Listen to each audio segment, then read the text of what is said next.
What's up, y'all, and welcome to the Caffeinated and Overclocked podcast, where today we're going to be talking a little bit about Microsoft raising their prices, and I'm here with my co-host of Frugan. How you doing today, buddy?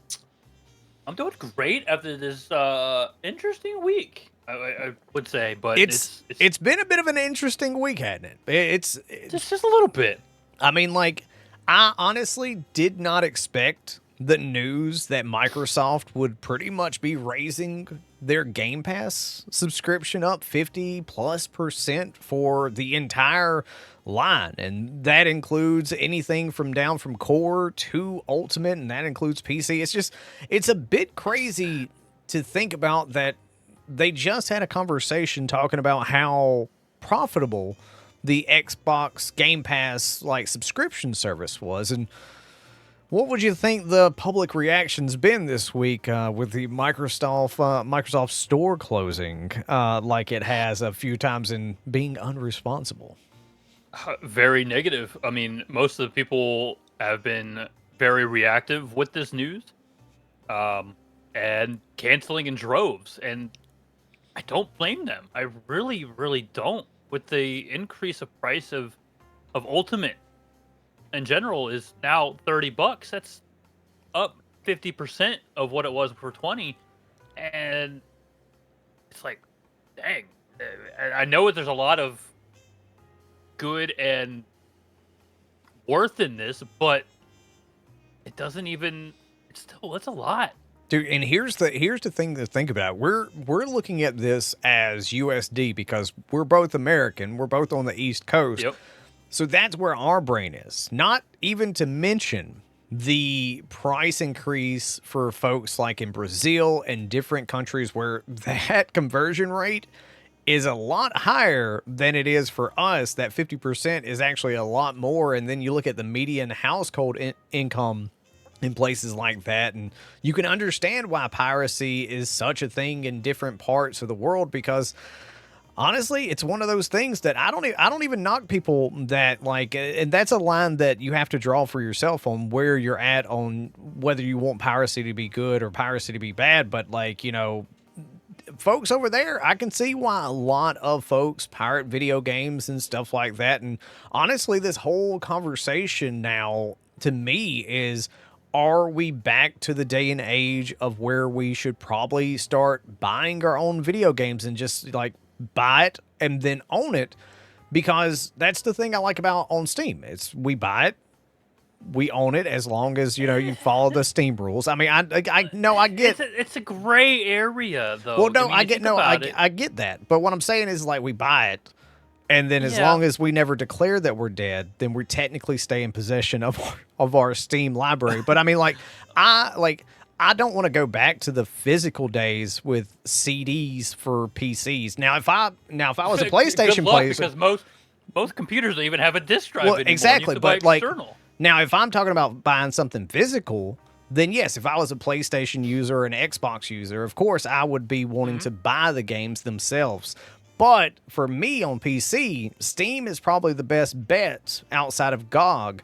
And it's all a gray area, but that's what I'm saying is to like buy your video games over playing a subscription service, especially when it's $30 a month, which is $360 a year.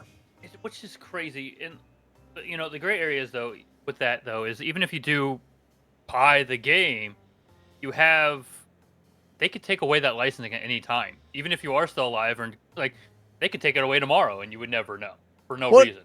Well, you would know, and they would have. You would know. There would have to be some reason. Like I know they did that with what was the most recent, and that was the part of the Stop Killing Games. It was The Crew or something like that happened. I don't remember. The Crew. The second one, I believe, it'd be The Crew or The Crew 2. They've done that with like a lot of live service games. They shut the servers down because nobody plays them, or they say nobody plays them. They do a lot of that where they just shut the games down, even though they shouldn't. There's still people who play them, and even if we weren't playing them, who's to say we can't go back? We want to go back and play them a year or two later. Well, and that's why I don't. I think, and it's a fine line you have to think about. I think that companies not necessarily should have to keep servers going for live service games because I know it costs money.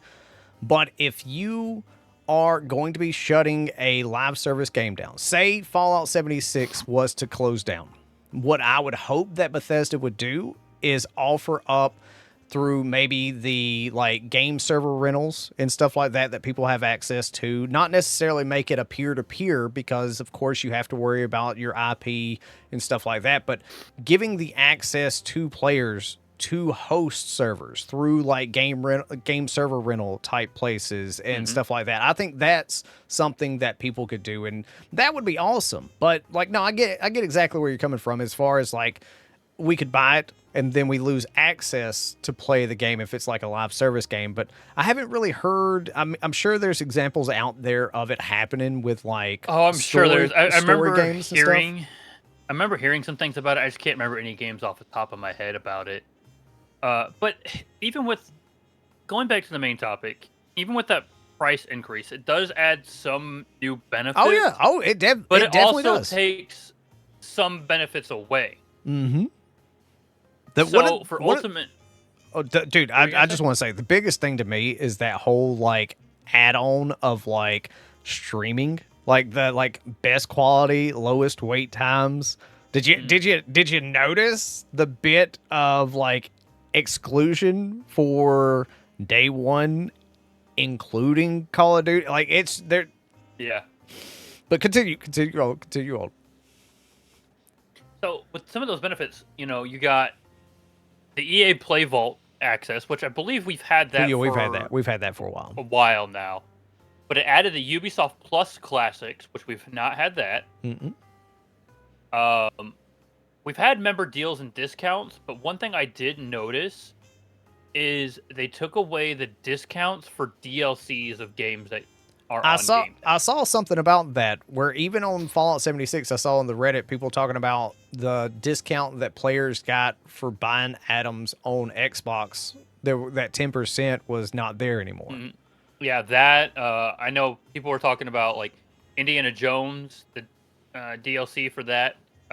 Discount's gone. There was a couple others where the DLC was not discounted anymore, which kind of sucks. I mean, granted, it's only 10%, so it would have been like $5 anyway. It adds up, but it adds up, right? Yeah, but there's still discounts for games on Game Pass. Right, if like game is on Game Pass, you still get buy it at a discount if you want it.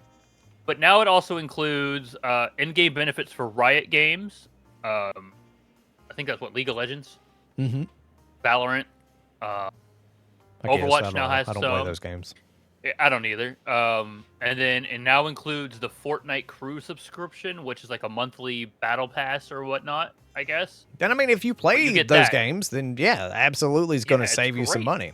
Like my big thing with that is that like, what about those that don't play those games? It's just lost value. Like I get that it's added value to that subscription service for people that play those games, but also what about the folks who don't play those games? It's not an added value to us. No. And like for me, I don't play on Xbox. I don't play on PlayStation. I play on PC. So that value went from $12 a month to $16.50 a month. And the great thing about it is it does have the Ubisoft Plus for the classics. It does have its members deals. It has the in-game benefits for Riot Games, Overwatch, etc. I don't know if that includes the Fortnite stuff because it's not. It does. Okay, it yeah, say it on there. And that's fine because I don't play it, so I don't mind. Like, save me some money from that.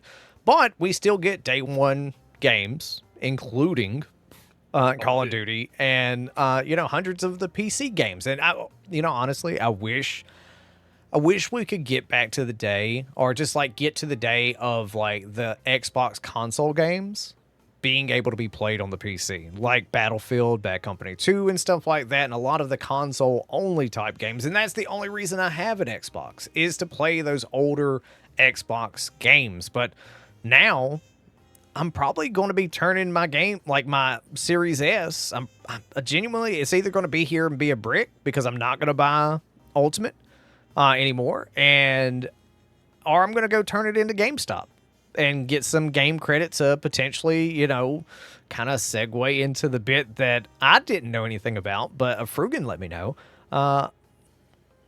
Yeah. you So with that being said, yes, Microsoft increased the prices on Game Pass, but GameStop clapped back and said, hold on, we're gonna keep the price the same. So you still want to buy Game Pass Ultimate? You could still buy it from us at $20. And that's an amazing thing. That's still like they're keeping the original price. And I even checked for the PC side. 3 months digital is like $36.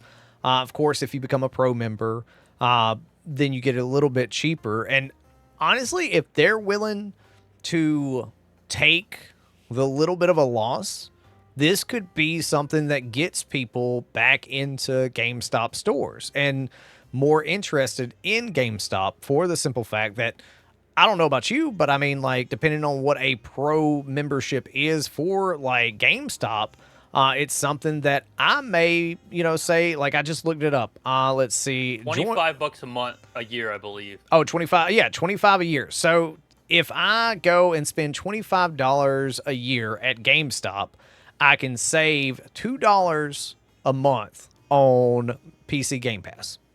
You know what I mean? So I can go from paying 36 for 3 months to paying 34 for 3 months. And so I'll save $6. So that means, no, I'll save $8. So that means that I'm only needing to make up $17 in savings. So, and I'm sure I can make up $17 in the year through there a little bit. So they may actually get some more pro memberships from saying this.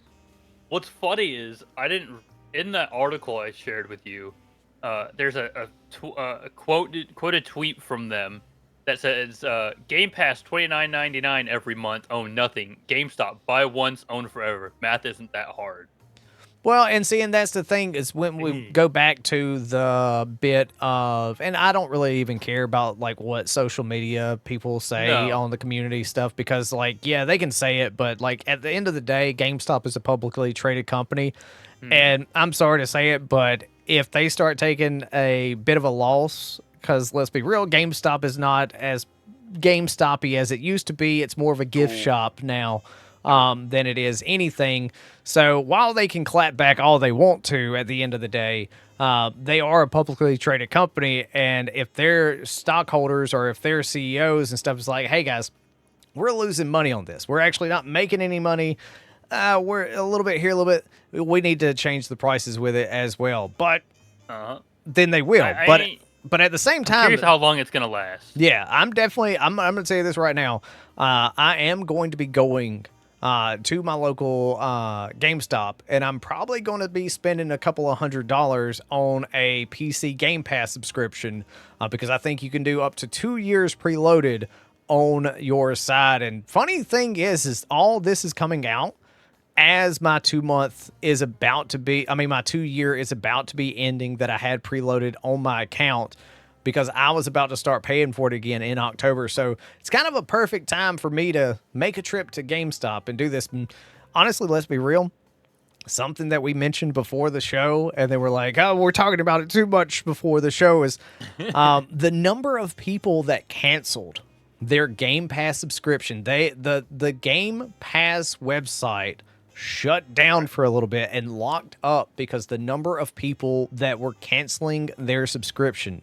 You gotta wonder, is Microsoft going to be like, you know what? We did not realize that this was going to cause this much of a reaction. We didn't understand what was going on. Sorry. And walk back the price increase. It's hard saying if they will or won't.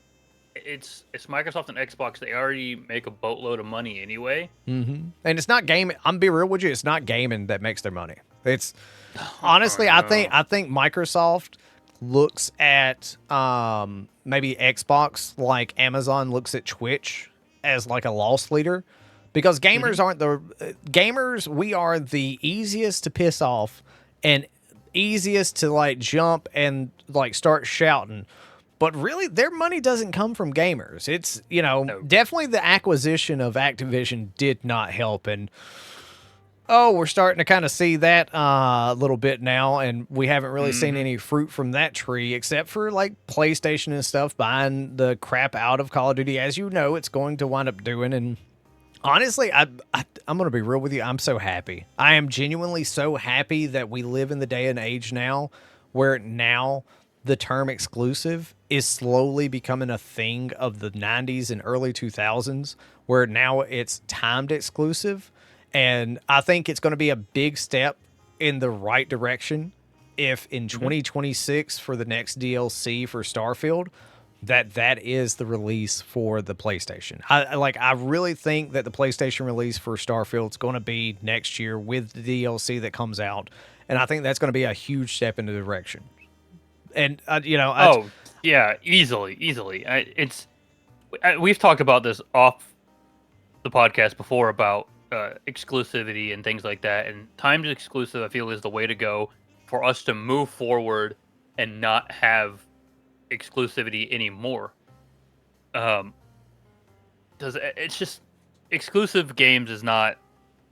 We don't need that in this day and age. It's I don't like it. let us I don't like it. no. I don't like the and so for my thought is you should be able to pick whether you want to have a Xbox console for your hardware. You should be able to pick if you want a PlayStation for your console hardware, or you should be able to pick to have a PC. And look, GTA knows exactly what they're going to do. They're not going to release it to PC and to PlayStation. What they're going to do is they're going to release it to PlayStation first, and then a year later, it's going to be released on PC. And PC players are going to gobble it up. And those same people that bought it on PlayStation will probably buy it on PC as well. Just like, I did. I bought a PlayStation 5 for one game. It was Horizon. That was the only reason I bought a PlayStation 5 because I wanted to play it in the best fidelity that I could. I wanted to admire everything. And then when it came to PC, you know what I did? I bought it. I bought it on a PlayStation 5 and then I Yeah. bought it on PC. And gamers will do that over and over again. But I definitely agree. I want timed exclusives, like 6 to 12 months. I'm fine with that. Yeah, But absolutely. open it Absolutely. up. As long as it comes to the console, the place I play games at some point, that's fine. I think at this point, the only one that would ever have exclusives is Nintendo. No, yeah, yeah. No, Nintendo is not going to mess around. They don't No, they no, don't no. care. Their eco walled system, like their little Apple Garden or whatever it is, like, it's basically Apple. But yeah, no, like they are not worried about the whims, and they were weren't they the first one that did the price increase for the games, and then Microsoft followed suit with it, and Yep, they were the first one to do the $80 price tag, and that was for Mario Kart. And honestly, too, I don't think Microsoft did any favors to Outer Worlds by saying that it was going to be the first like $80 game. And it's not that $80 games aren't coming; they're coming probably next year. Oh God, yeah. And it's gonna it's gonna be so much harder to tell people like when you review a game. Should you spend $80 on it? And look, I'm even in the boat when I tell people is would I spend $80 on it? Yes, but all that is subjective. And I don't mind spending $80 on a video game as long as it's worth $80 to me personally. And Yeah. whether you play Hello Kitty Puzzle Island Adventure, that joke from South Park, or whatever it is that All right, you play, Butters. All right, Butters. it's if it's worth it to you, then absolutely. And I think that's one thing that like folks forget about in the online sphere is that everyone has different things that they like. I might like one thing, you might like a different thing. And honestly, too, it's been really hard to find anybody that likes this Microsoft like Game Pass like No. increase. I mean, because even all right, so even for me, as someone who sometimes gets like Xbox Game Pass for free because of like Keymailer and being a content creator, that's still $5 that I have to pay every month. And while $5 may not seem like a lot, I remember working 3 jobs in college just just to have enough money to be broke. You know what I mean? Just to eat ramen noodles, smoke my cigarettes, have a couple of beers and stuff like that, and still be absolutely broke. So I'd like $5 is $5, but not everybody's got the $5, and not everybody's got the extra $10 or No. $15 for the ultimate. And Alright. then you're breaking it up into like queue times and wait times. And I'm gonna call it right now. You know it as well as I do. There is about to be, and it's probably going to be in like Brazil or somewhere like we were talking about earlier, where like the Game Pass subscription is going to be so much of their like medium like income. There's going to be an ad supported bit to Game Pass that is going to be tested in those areas. It's not going to come to America first because we would absolutely go bonkers for that. But I can guarantee you that there's going to be some ad basis of Game Pass where, hey, if you watch this number of ads, you can get it for this price. For like every so like 2-3 hours, you have to watch this many ads or something like that. I can totally see ads coming into Game Pass. Nightmares. It is. It really is, and it's a scary thing to think about and to like put it out there into the universe. But it's something I can almost without a shadow of doubt say that it's going to be in there, because with these prices going the way they are, it's the only thing that makes sense because you're about to price out so many people. And we saw how like Hulu, we've seen how Amazon, like with video, we've seen how everyone goes. At first, it starts off as a hell of a deal, because I remember back in the day when the PlayStation 3 was around. I remember Xbox Gold giving you like 2 games for free, and then PlayStation Plus coming around, and they're being like, we'll give you this number of games, and their PlayStation Plus games were always better. And so my thing was that at that time, PlayStation Plus was the better deal than Xbox Gold.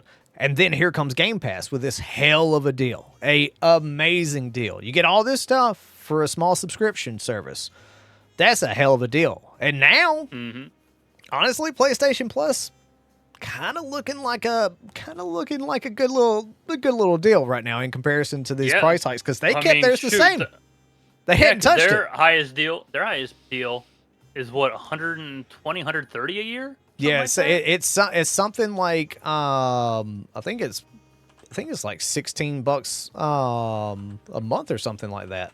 Like $16 a month, but yeah, the I was premium just factoring out yearly. Yeah, premium's $18 a month, $160 for 12 months.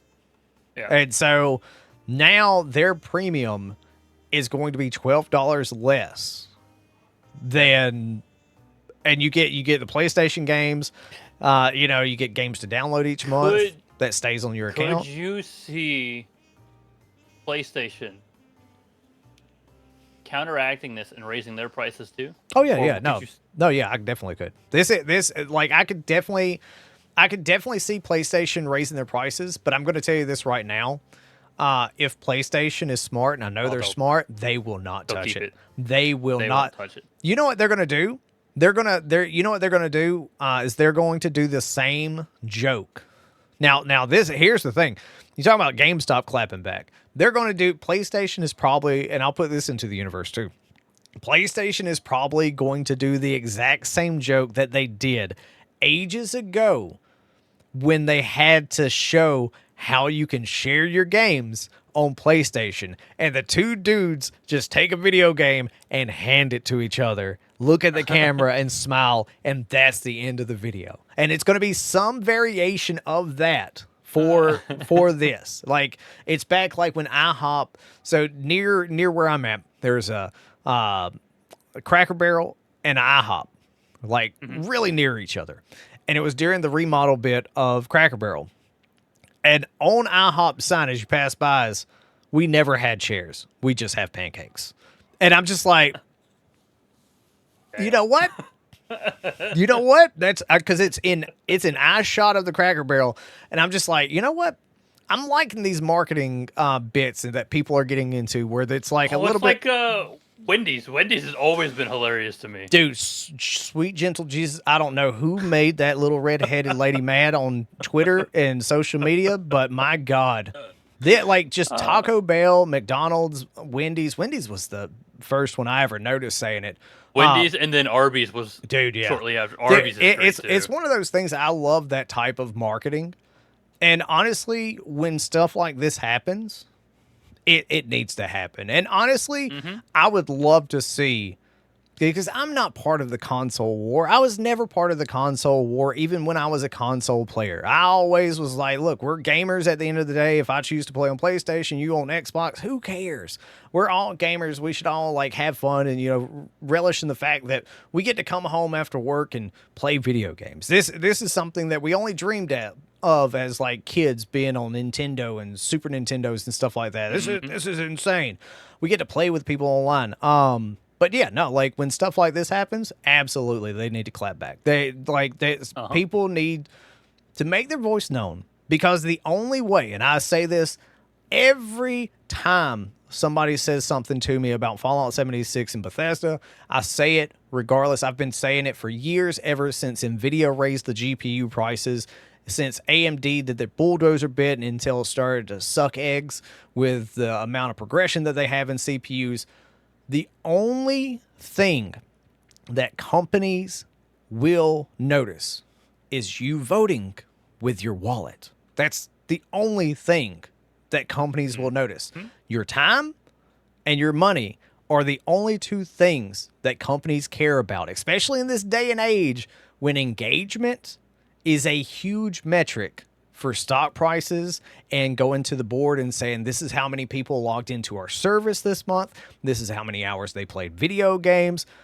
If you vote with your time and you vote with your wallet, then they'll take the picture. They'll start to understand then. And that's the only thing that I ever tell people. It's like, you've got to do those two things. If you feel strongly enough about it to make a tweet or to say something on a video, then you've got to voice your concerns with your time and your wallet. Now, to me, is it still a good deal if I can get that $12 a month price for PC Game Pass from GameStop? Hell yeah. It's still a great Absolutely. thing. And I know you're like me. Like Outer Worlds. I tested Outer Worlds on Game Pass. I loved it. I waited for it to come out on sale. I bought a copy of it and then upgraded to Spacer's Choice Edition. You did that with Expedition 33. Like, you played it, you enjoyed it, you wanted to support the team, so you bought a copy of it. So that's kind of my thing with like Game Pass. I don't even like, because of Game Pass wanting to like take away titles every so often. Dude, that's what I'll wind up doing. I'll use it as a testing ground. I'll beat the ground. I'll beat the game on. Okay, I like this. Yep. I like this. All right.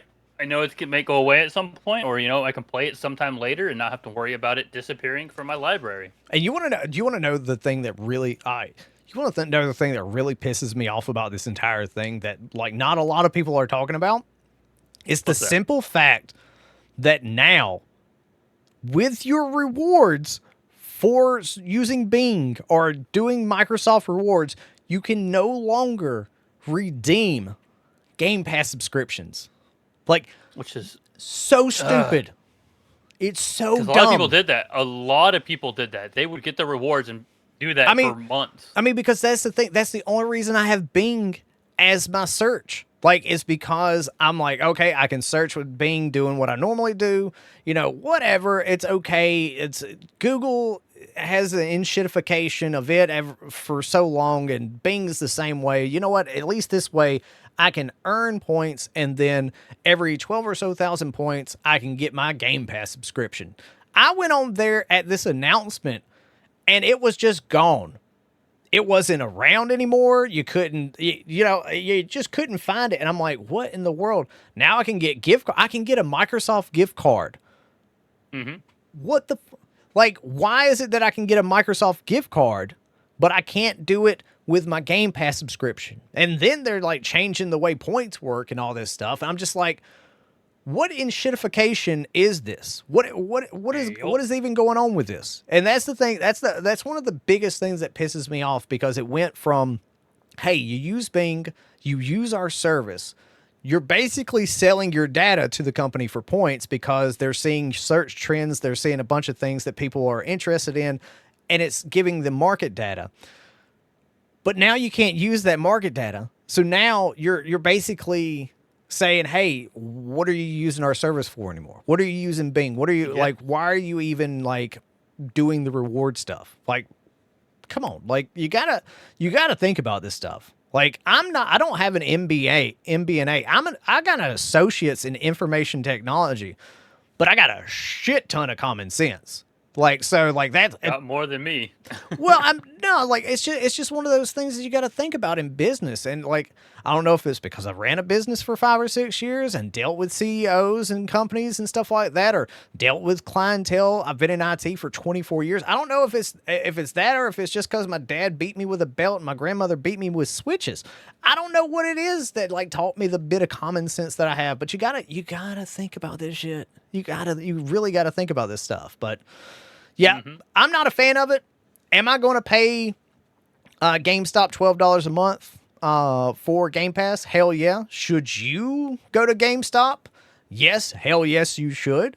Do I suggest paying $30 a month for Ultimate? I'm not going to tell you what to do with your money. If it makes sense to you, then by God, you do what you think makes sense to you. Am I buying Ultimate anymore? Nope, I'm not. I don't have a PlayStation Plus account. I don't have, you know what? I'm not going to have an Xbox Ultimate account. You can find me on PC Game Pass. That's where you're going to be able to find me. And I just don't think I don't think as a person I can justify, at least to myself, $30 a month for a system that I don't use a lot and I don't find any benefit. I don't play Fortnite. Like, and if I do play Fortnite, it's to get on with a couple of friends that I've played video games with like once every couple of months, because we all have Fortnite and they know I suck at Rust now. But yeah, I'm not interested in it. It'll be a benefit to some people, but not to me. Nope, absolutely not.